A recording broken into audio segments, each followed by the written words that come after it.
Awali dari Tapanuli Utara, di mana karena sopir mengantuk, sebuah bus berpenumpang 13 orang terjun ke jurang di Jalan Lintas Sumatera. Ya, 2 orang tewas, sementara 11 penumpang terluka akibat kecelakaan ini.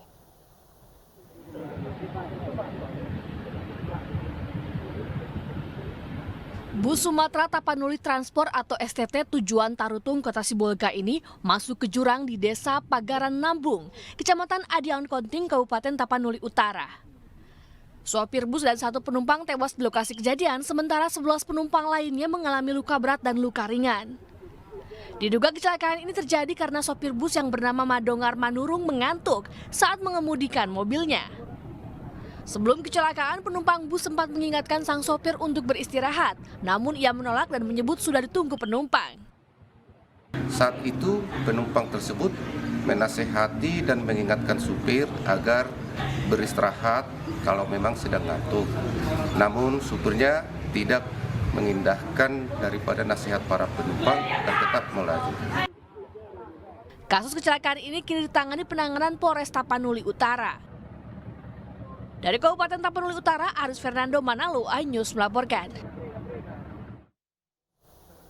Seorang penjaga kios buah di Pasar Induk Kramat Jati tewas dibunuh seorang pria. Pelaku pembunuhan kini sudah ditangkap polisi.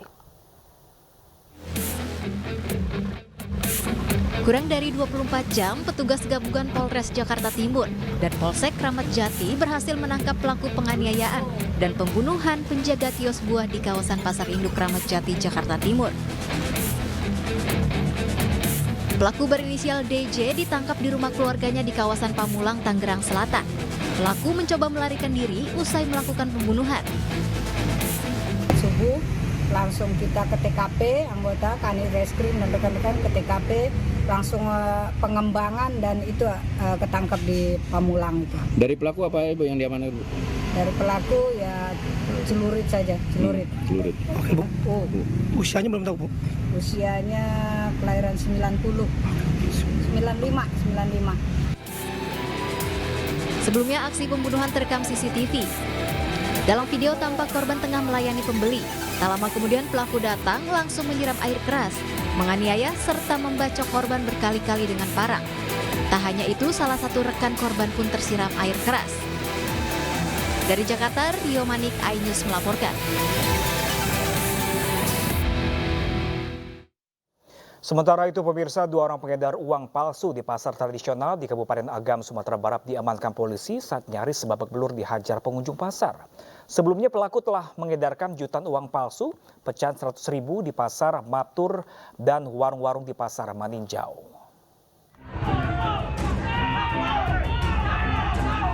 Satreskrim Polres Agam menangkap 2 orang pengedar uang palsu bernama Sandi Sutiarmansyah dan Meki Lando. Keduanya diamankan dari amukan warga di pasar Balai Ahad, Kecamatan Tanjung Raya, Kabupaten Agam. Warga geram dan tersulut emosi dengan ulah pelaku yang terpergok membeli telur dengan menggunakan uang Rp100.000 yang ternyata palsu.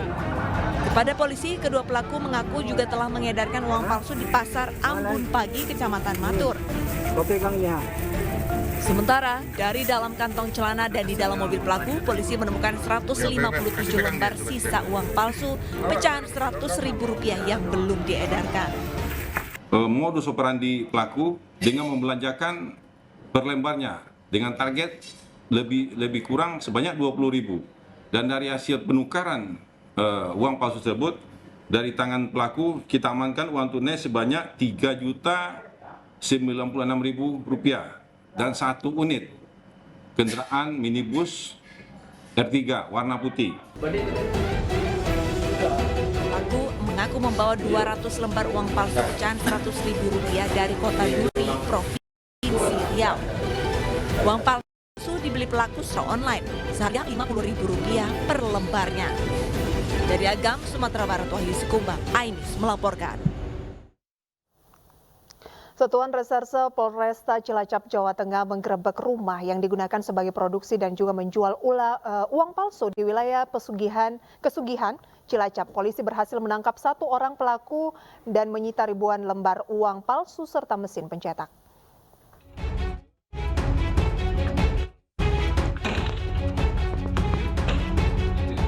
Satuan Resmob Polresta Cilacap, Jawa Tengah melakukan penggerebekan terhadap rumah pembuat uang palsu. Polisi langsung menangkap BY di rumahnya di Desa Kesugihan yang sekaligus digunakan sebagai tempat memproduksi uang palsu. Di rumah pelaku, polisi mendapati lembaran tumpukan uang palsu sebagai pecahan yang masih belum terpotong serta mesin pencetak. Dari keterangan pelaku, ratusan lembar uang palsu ini akan dikirim kepada pemesannya melalui jasa ekspedisi. Polisi pun langsung menuju kantor jasa pengiriman yang tak jauh dari rumah pelaku. Di tempat ini, polisi menemukan sejumlah paket uang palsu yang masih tersimpan di tempat jasa pengiriman. Pelaku BY sendiri telah memproduksi uang palsu sejak 4 bulan lalu. Pelaku yang semula berprofesi sebagai pembuat buke uang ini tertarik menjual uang palsu setelah adanya permintaan. Sebagian besar korban pemesanannya berasal dari luar daerah seperti Jakarta dan Sulawesi.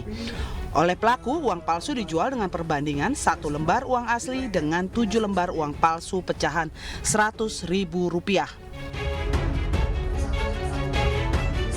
Dari tangan pelaku, polisi menyita barang bukti berupa ribuan lembar uang palsu pecahan Rp100.000 dan Rp50.000, mesin pencetak, laptop, alat pemotong, serta cat. Rp100.000 ini yang asli ditukar dengan 7 lembar uang palsu. Paham ya rekan-rekan ya? Nah, seperti itu. Jadi kalau misalkan dia 500.000, 5 lembar uang asli dia terima, dikirim ke mereka 35 lembar uang palsu di paket. Untuk paket rata-rata dikirim. Kita beralih ke informasi lainnya, pemirsa. Aktor Ibra Azari akhirnya ditetapkan menjadi tersangka oleh penyidik Satuan Reserse Narkoba Polres Metro Jakarta Barat.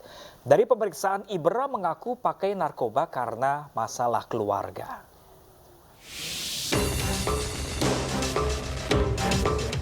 Satuan Reserse Narkoba Polres Jakarta Barat telah menetapkan 4 tersangka terkait kasus narkotika yang menjerat Ibra Azari. 4 orang tersebut ialah Ibra Azari, pacarnya NN, penjual ADR, serta kurirnya RIZ.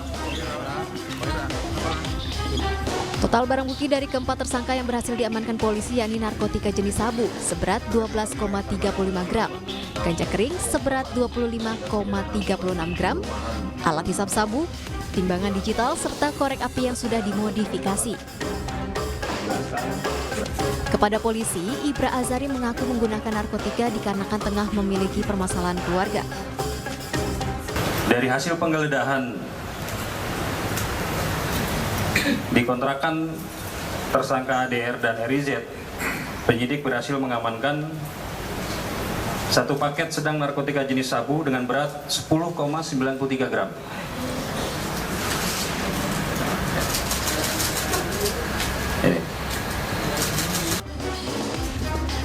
Kepada tersangka Ibra Azari dan NN akan dijerat dengan pasal 114 ayat 1 subsider pasal 112 ayat 1 junto pasal 132 ayat 1 Undang-Undang RI nomor 35 tentang narkotika dengan ancaman hukuman seumur hidup atau 12 tahun penjara.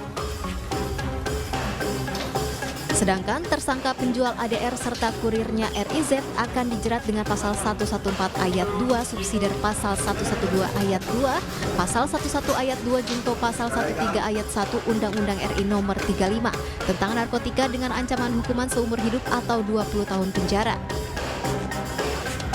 Dari Jakarta, Rizky Falufi, iNews melaporkan. Sedangkan pedangdut Saipul Jamil akhirnya dibebaskan lantaran hasil tes urin, darah, dan rambutnya dinyatakan negatif narkoba oleh pihak kepolisian. Dari hasil itu, ia berharap dapat memulihkan nama baiknya.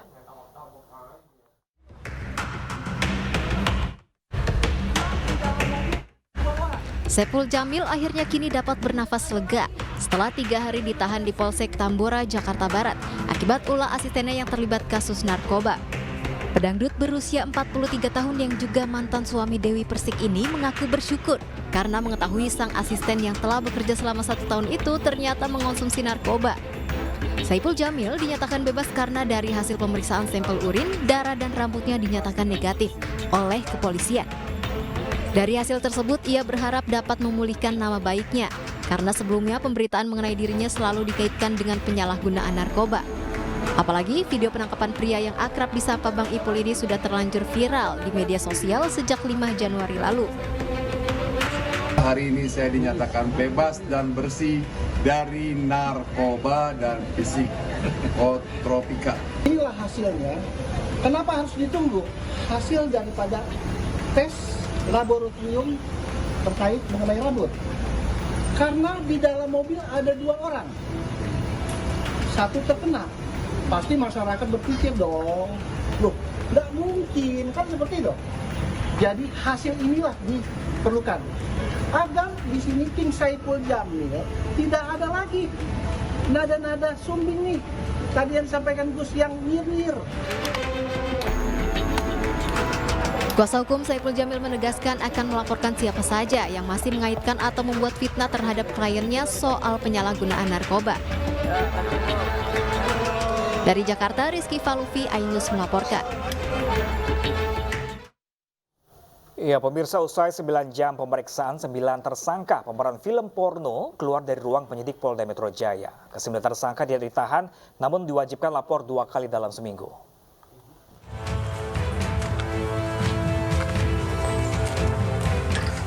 Satu persatu, 9 dari 11 tersangka pemeran film porno yang diproduksi di Jakarta Selatan keluar dari gedung Ditreskrimsus Polda Metro Jaya malam kemarin.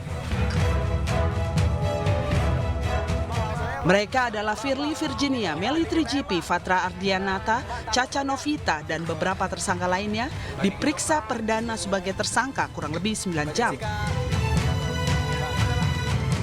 Dan penyidik memilih tidak menahan dan mewajibkan lapor 2 kali dalam seminggu. Imbas kasus ini, sejumlah tersangka mengaku banyak kehilangan pekerjaan atas penetapannya sebagai tersangka. Banyak kehilangan kerjaan nggak sih? Ya lumayan sih ngaruh sama pekerjaan karena kan pengaruh ke berat juga ya. Jadi ya begitu. Tadi ditanyain soal apa ya, Mbak? Masih seputar yang sama. Oke, terima kasih. Setelah jadi tersangka gimana Mbak tanggapannya Mbak? Setelah jadi tersangka? Ya mau gimana lagi, ya udah aja. Kaget nggak Mbak? Ya kaget sih kaget. Kaget. Agak kecewa gak dengan status tersangka ini?